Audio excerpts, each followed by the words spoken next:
clusters. But we did an entire intake of the targeted number that we wanted.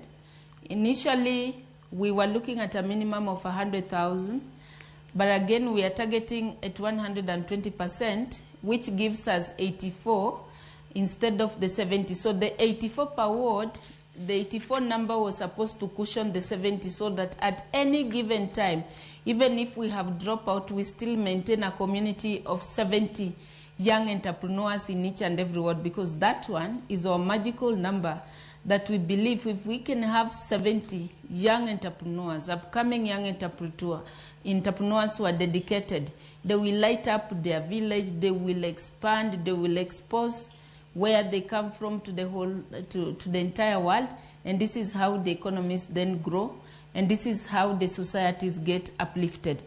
Now, where we are so far is that we have already, so if we do Kisumu cluster on Monday, we will have reached out to over 103,000 young people across the country, and this is it translates to 1,230 wards. So we'll be remaining with the very few wards to hit the 1,450 wards.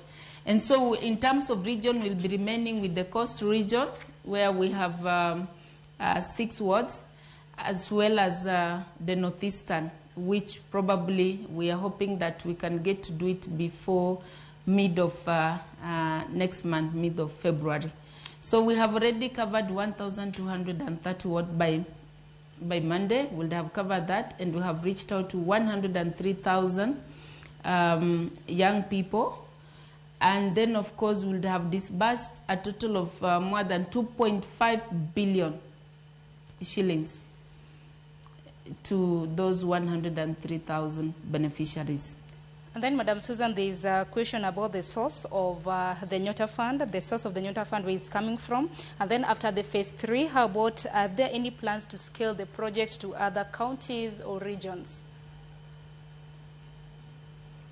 Well, thank you, Sharon. We've actually covered the entire country. When the 121,800 that we anticipate to support in this phase, in this first phase, let me call it first phase because it was a one-off intake. This one has spread out in all the